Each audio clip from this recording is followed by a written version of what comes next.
This is the PowerBook 150, and many people consider the 150 to be the worst laptop that Apple has ever made.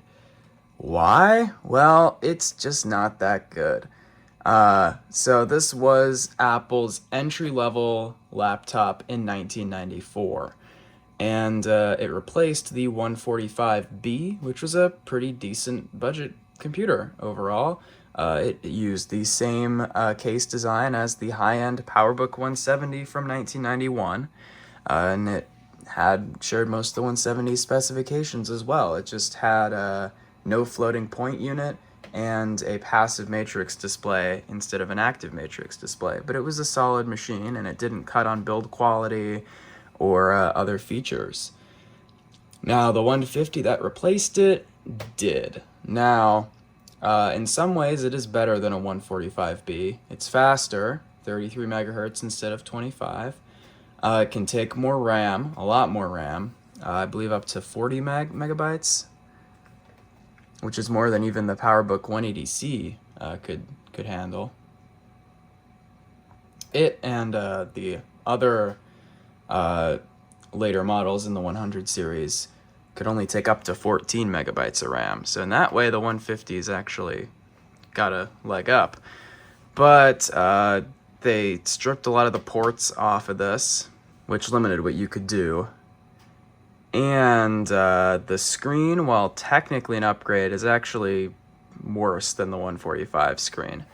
You'd think on paper that it would be better, because the 145 used a passive matrix 640 by 400 monochrome display, whereas the 150 used a passive matrix display with a 640 by 480 resolution, and it could do 4 shades of gray, which is better than monochrome.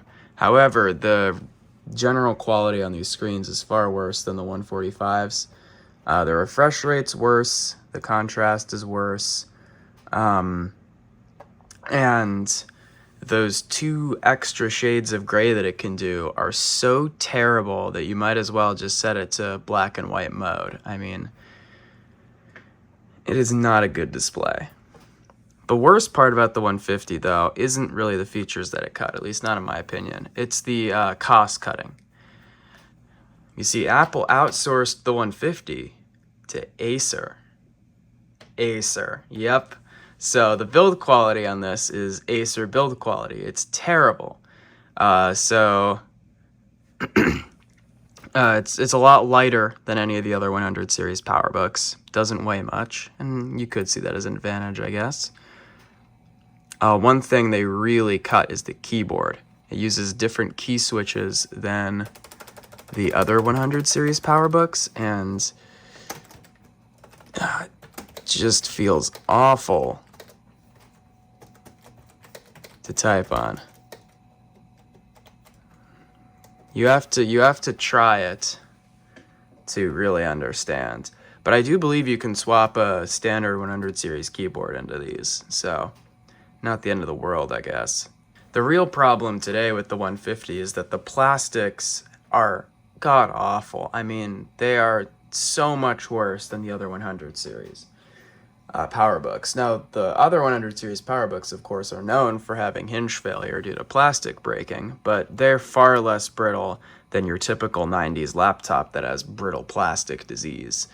On those other 100 series PowerBooks, when the hinge standoffs start to go, you'll be able to tell that they're starting to go because a little gap will appear in the plastics at the back, and it will start to wobble, and you'll have plenty of notice to say, okay, it's time to go in there and replace the hinge mounts.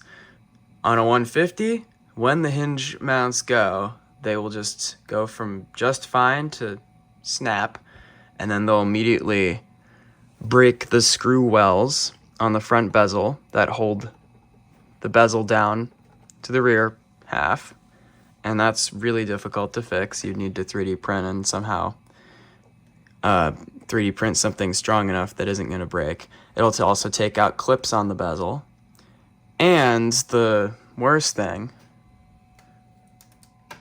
see how I have all this ugly epoxy around back? That's because the 150 does something that no other 100 series PowerBook does. The entire plastic housing can and will absolutely stress crack and split in two, which is not something that happens on other 100 series PowerBooks. Now, I haven't seen this before on a 150. I haven't heard anyone talk about this, but I'm pretty sure that's just because no one else with a restored 150 has used it long enough for this to happen, because no one wants to use the 150.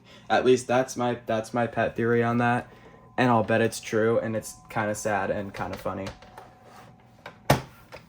But you see, this is my 150. It's the one I've had for a couple years now, and I bought it knowing the plastics were shot because it powered on. And the other problem with the 150s is, well, we'll get to this in a bit, but they don't usually work anymore after sitting for so long. But this one did, and I knew the screen was good, so I bought it. I was hoping that I'd be able to work the plastics back into shape, but it didn't go well, and I needed a plastics donor. Unfortunately, it took me a long time to find one. Mainly because 150s that would show up for sale either had exploded plastics, the same issue this one had, where all the bezel clips and screw wells were broken, or they had intact plastics but were way too expensive.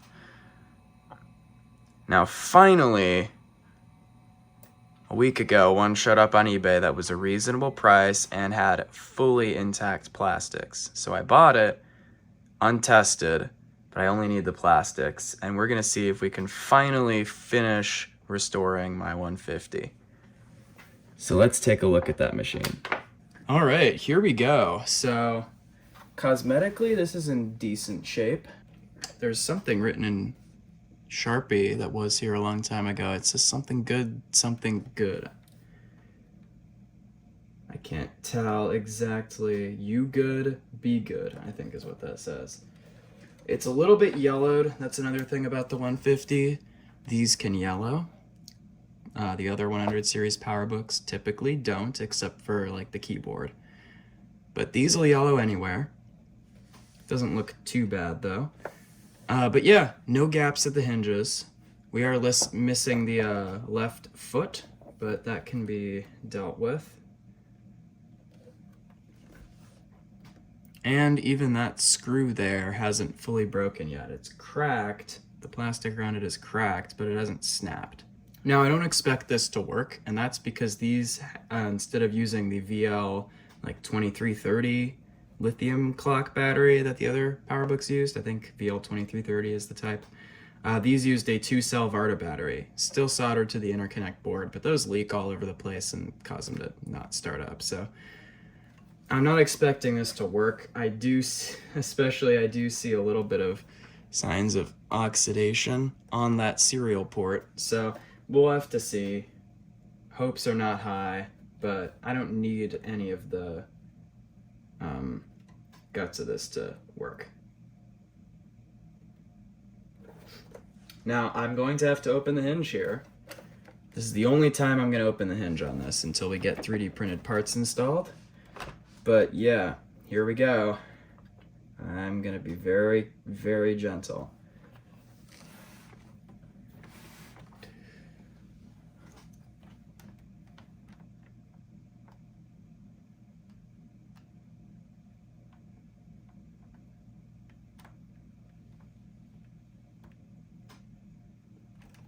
Okay, an intact PowerBook 150. The screen looks fine. So maybe I can resell the screen.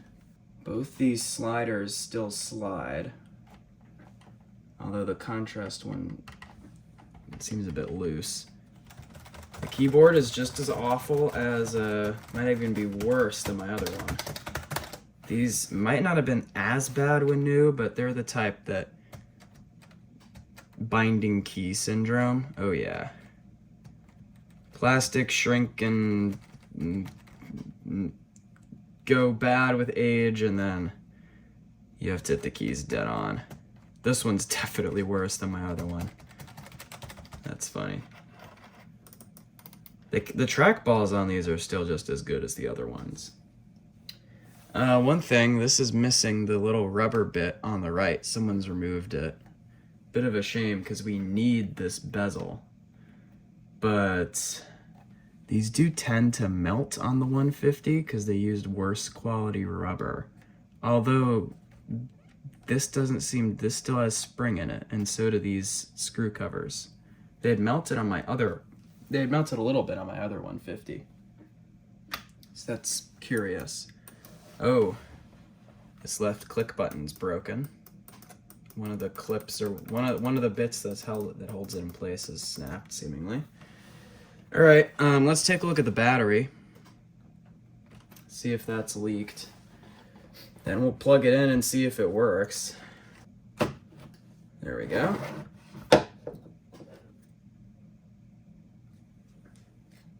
Tiny bit of corrosion, not bad though. Hopefully we can get the door off.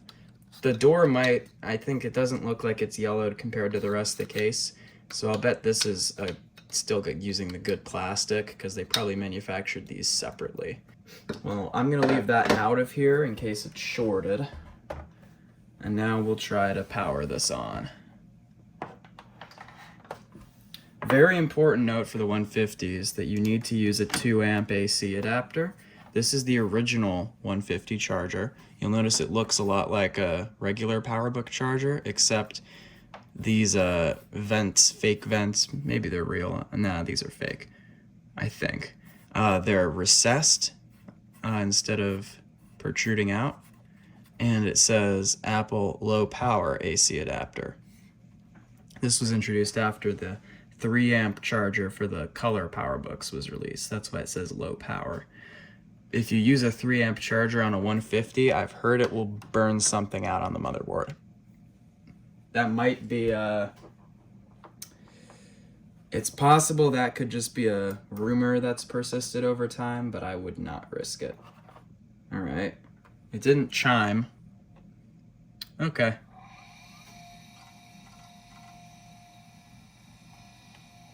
Well, it's booting. But we can't see anything on the screen. Now, this would look like bad screen, but I'll bet it's just missing signal. I'll bet there's corrosion on that interconnect board. Or we could have a bad screen. I mean, we don't know.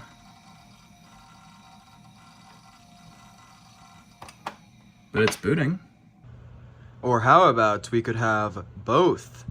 Future electrical outlet here, and this is the bad unit I assembled out of all the bad parts. So that interconnect board was bad. Surprisingly, it wasn't a leaky battery. It appeared the battery had been replaced at some point, which I don't know how I got that lucky because my working 150 also had the battery replaced, thus how its interconnect board survived.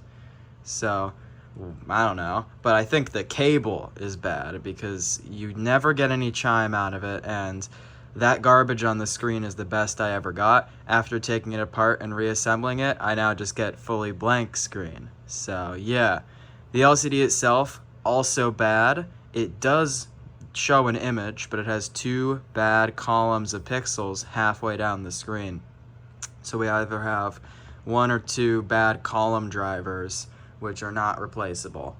I tried poking at the screen and I could get the rightmost one to flicker, but it's a done deal, which is a shame because interestingly, this LCD has a far better quality image than my other one, which is strange because they're both Casio LCDs, the same exact LCD. The 150 shipped with either a Casio screen or a Sharp screen, but despite the fact that these are both Casio screens, this one in the working areas looks far better than my other one. And I think it's down to the type of polarizer film they used, because let me put these side by side. So you'll notice here, this one on the right looks more blue. It's honestly not coming over very well on video. Well, yeah, you can tell here. I'll put an image on screen as well that shows it better. But this is more blue and just looks worse. So I guess they switched in the production run at some point what type of film they were using, which is interesting because according to the date stamps on the palm rests, these were manufactured like a week apart. So, I don't know. But anyways, I chose to cut all my testing to figure this out of the video because it was going to be a 30-minute video otherwise. So now on to hinge fixing. Well, one last note real quick.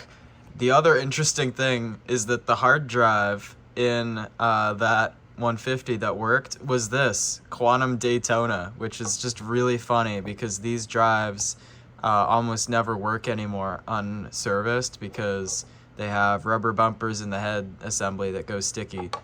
And yet this one works perfectly. Boots right up into the original install of Mac OS. It does sound very loud when it parks the heads, so it's probably not long for this world, at least until I fix the bumpers, but it works.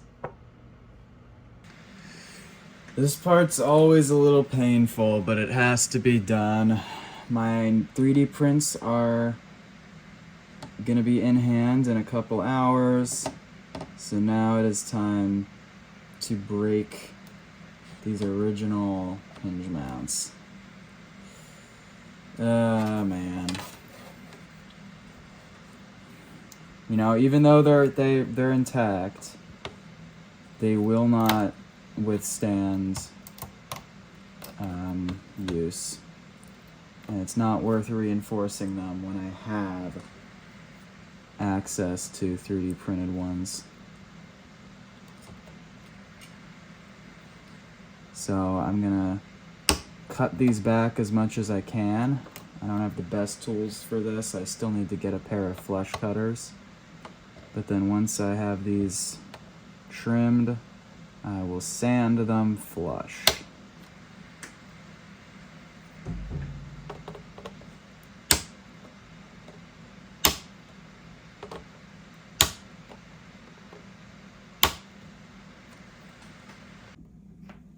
All right, so sanded this all down and I got my parts.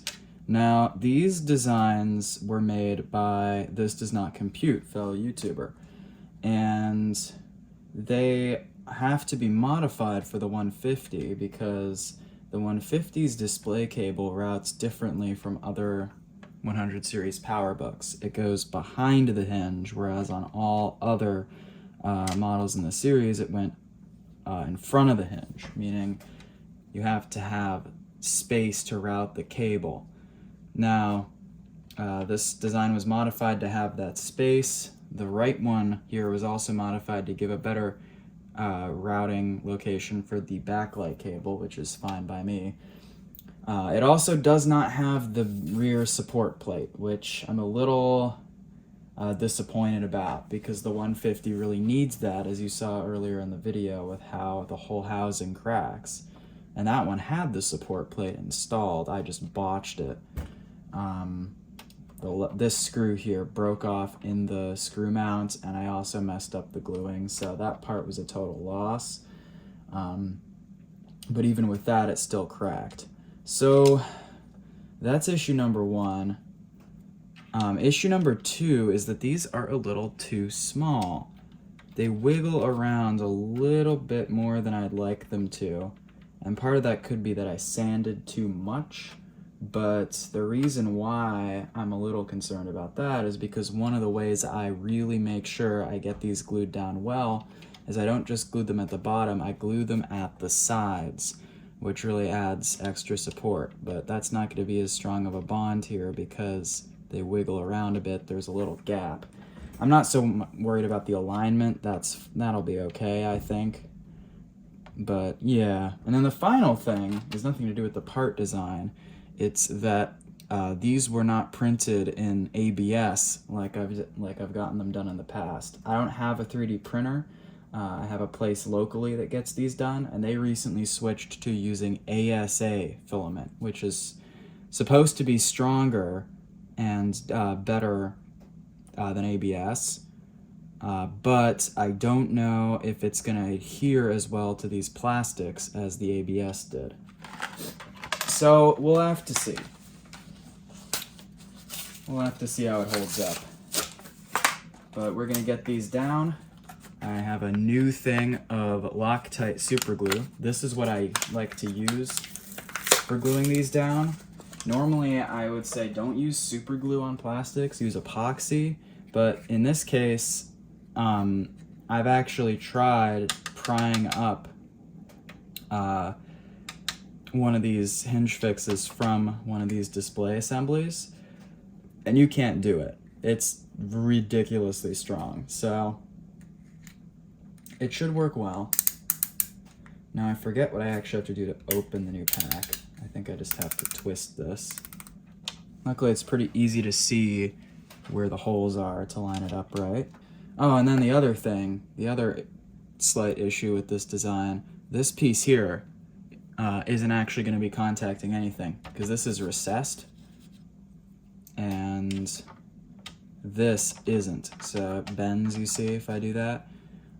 So this is really only going to be bonded right in these areas, which hopefully should be enough. But I looked at This Does Not Compute's video where he restored his 150, and he didn't sand this completely flat, which I figure, yeah, probably wouldn't want to do that. But let's get this seated.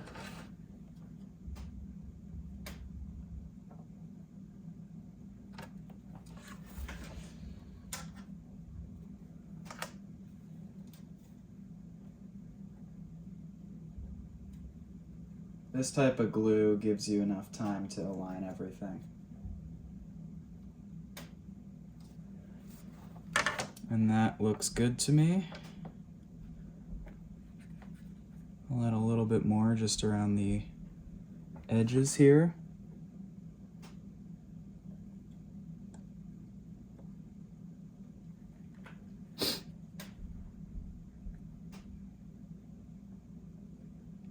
Okay. That's the left side in. And of course we will have to melt the brass inserts in place with a soldering iron. And now this right side is gonna really make a strong bond, so I like that. I just realized I didn't need to put any glue here. Oops. You know what I can do? I can press this up against the sides so that it doesn't go to waste. There we go. And that's it. Now we wait. I'm gonna give it until late this evening, and then I'll reassemble it, and then I'll give it till tomorrow morning before I actually use the hinge. So, feeling a lot better about this time around than attempt one, definitely. All right, I've melted the brass inserts into place. It's really quite easy on this time around because they could each sort of just be snapped partially into place, the very bottom of them, so they stayed in place while I used my soldering iron to just melt them down in there. So now I'm gonna reassemble it, and because the glue's cured enough for me to do that, it's gonna need until tomorrow morning before I actually use the hinge, but we can put it back together now. I also did swap the metal hinges themselves for the ones that were in my 160 because these are quite loose and I wanted this to have all that it got. But after lubricating the 150's hinges, which went in the 160, they were fine. I could have left these in. They're just as loose, if not looser. So that was kind of for nothing, but hey. Well, here we go. Working functional hinges. Isn't that nice? So, there is no gap at the back. They open and close smoothly. Just one dang problem.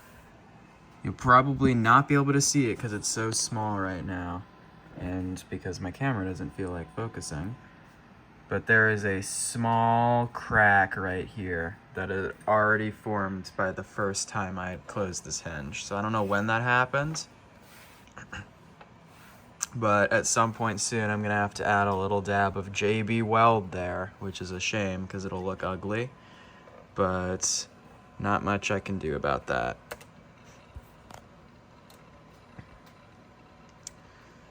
But in any case, overall, this was definitely a success, and we now have a PowerBook 150 with functional hinges, and besides the yellowing, it's in good shape, so that's nice. So, I'd like to thank everyone for watching this video, and I will see you all next time. Happy Marchintosh.